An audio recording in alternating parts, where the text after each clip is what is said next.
Take it away, Paul. So the first thing I'd like to mention, and you gave me license to do this, is the tour that I give, which is the Movie Guys LA Film Locations Tour. The Movie Guys is a brand I've had for a while where we do articles and podcasts and all sorts of stuff. And after a while, I just realized people love seeing the places they've seen in movies for perhaps decades, their whole life. And when you put them in front of these places, they're amazed. So it's a different kind of tour. It's private and customized. You're going to get a lot of tours of LA that show you the same stuff. Mine is custom. I've never given the same tour twice. You pick where you want to go, and we get out of the car. Those are the things I think are most interesting about it, as opposed to a bus and point tour where you're just kind of driving a big vehicle and you're pointing at stuff out the door. We'll get out and interact with these locations as much as possible. You want to do the crane technique in front of Daniel LaRusso's apartment building from The Karate Kid? We will do it. And while we're checking out all these places that you were dying to see, we're going to see everything else you'd see on the other tours anyway. We're going to drive by Grauman's Chinese Theater. Maybe you'll even pick it because tons of movies were shot there. Or the Hollywood sign will be right over the hill, or all the Beverly Hills, all the places, La Brea Tar Pits. We see it all.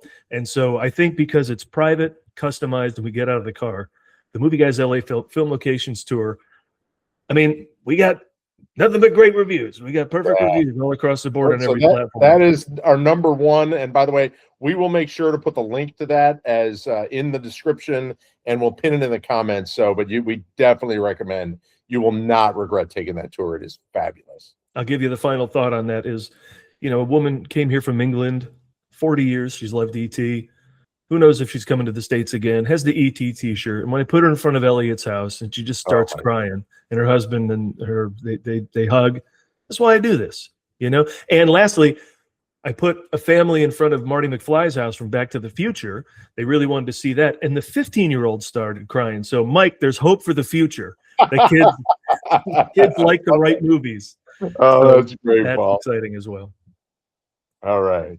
So what's number 2, Paul? One is obviously your tour. Well, listen, I wouldn't claim to be better than all of these things. I got to make myself number 5 because next would be the beach. I mean, you come to LA and you don't go to the beach, you're doing it wrong. Santa Monica Pier, the end of the famous Route 66 that comes all the way from Chicago. You got amusement park rides, food. You got the Bay Aquarium, restaurants. And we got a Bubba Gump, too, because you're going to hear me talk about a lot about film locations. But Forrest Gump, this is where he ends his cross-country run at the end of Santa Monica Pier. And then Venice Beach is crazy. So it's quite the show out there if you like people watching. Yeah. It's very Three's Company, different beach vibe than the rest. I mean, the thing I say about LA all the time is you drive 10 minutes, it's a different neighborhood. Absolutely. This ethnicity is greater here than the other. This is families, this is kids, this is hipsters, this has hills, this is flat, old buildings, new buildings. And the beach scene is its own thing like you get nowhere else in the city. And then Paradise Cove, where the Beach Boys filmed their Surfing USA album cover. I mean, there's no more quintessential beach than that. So everywhere in LA where there's beach, you will not be disappointed. Love it. It's just gorgeous. All right. So what's number 3, Paul? Beach, tour, and? Well, I think I got to go with the Hollywood Bowl, and I'm going to double it up with the Hollywood Bowl and the Walt Disney Concert Hall. Wherever the home for the LA Philharmonic is a must-see place. The Hollywood Bowl during the summer, Disney Concert Hall during the winter months. I mean, I went a record 8 times to the Hollywood Bowl this year.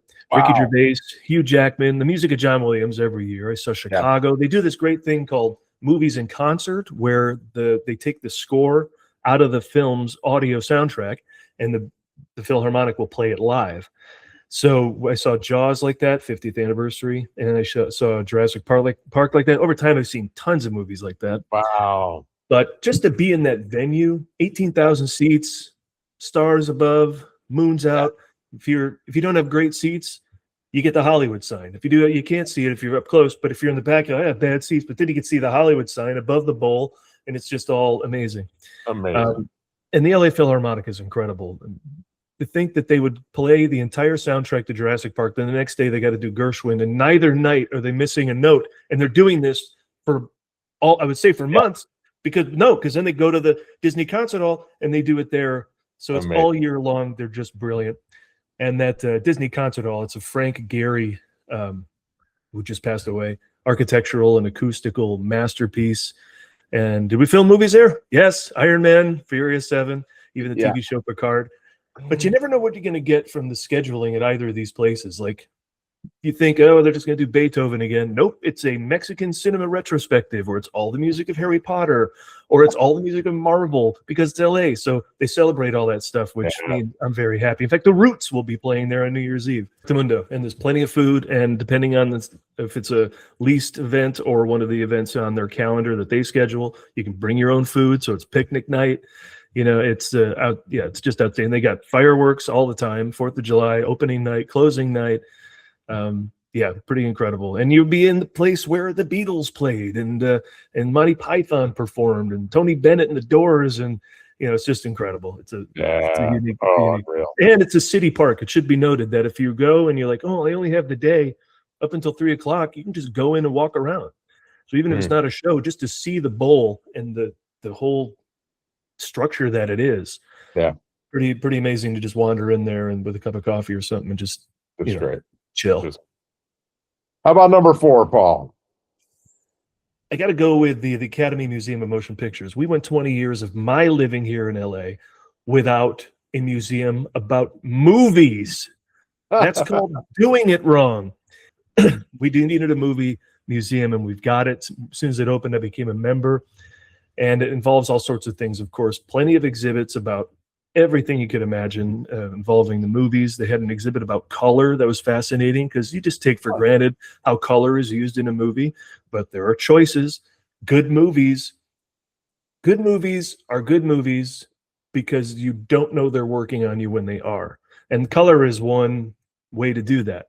If you walk away going, I like that movie, and I walk away telling you why I like that movie, we like it for the same reason. I'm just telling you why. All those things worked on you anyway. And so the Academy will have moments like that. They'll have a whole thing about production design and how the set works to tell the story. That's currently going on with the set directors behind Barbie and Anna Karenina. Wow. They've got an exhibit right now about, it's the first one that tells you how a movie was made beginning to end. And I haven't seen this yet. It just opened recently. And it's for Jaws for the 50th anniversary. Plus, when they open 2 other things, one of the best movie theaters in town, the Geffen Theater. It is state of the art. If you get there for a movie, A+, sound, picture, the whole deal. And the evening's very classy. No food, no trailers. That's always a good thing. Wow. And usually no phones. Everyone who goes to if you're going to the Academy Museum because it's Friday and I don't know what to do, you're going there because you're a movie fan and you're going to show a little bit of reverence. Great. All right. And that brings us to your number 1 reco, Paul. What's top of the list for you?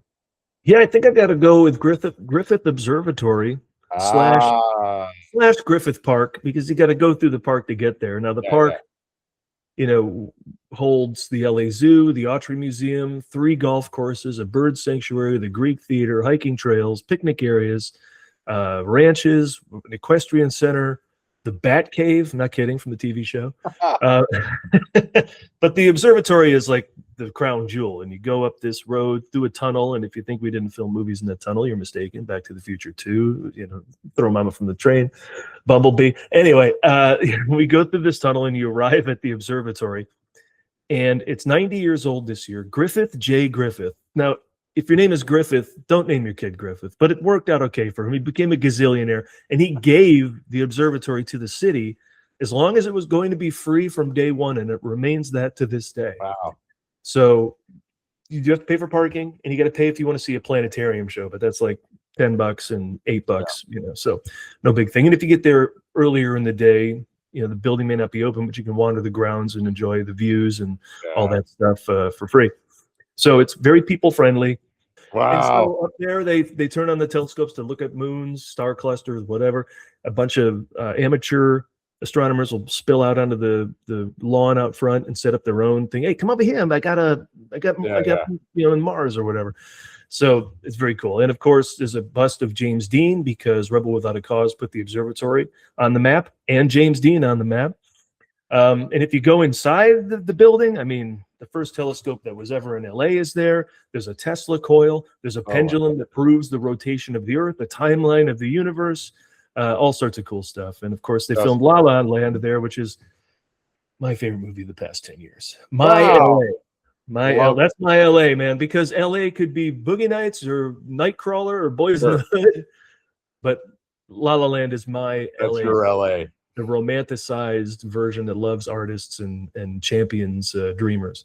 So it's no surprise that they went to the Griffith Observatory to have a big dance moment in that film. Love it. Love it. Oh my God. Well, folks, like I said, these are the 5 things you absolutely have to do in LA from a passionate local, Paul Preston. Yeah. I'm going to rattle them off to you, but I might forget some of them. So number 1, do the Movie Guys tour, and we're going to put the link in the tour. That is off the charts how much you're going to love this tour and how much you're going to see of LA. 2 is the beach, of course, all over the place, and every beach has its own experience, just terrific. 3 is the Hollywood Bowl. See a show there or the Disney Concert Hall. You're going to love those things. You will never forget going to see them. It will give you goosebumps every time. 4 is the Academy Museum of Motion Pictures. And number 5 is the Griffith Observatory. So I would recommend, if you're going to go to LA, put all 5 things of those on your list, and you will have had an exceptional Los Angeles experience. So, folks, this is 1,000 road trips. Our job is to try and get you out there on the road and to experience great trips, and this is certainly setting you up for one. So hope you love the show. Hope you go on a road trip, and thanks for watching. And Paul, thanks so much. And my pleasure. I cut about 50 things to whittle that down to 5. I'm sure. All right. Get out there, everybody.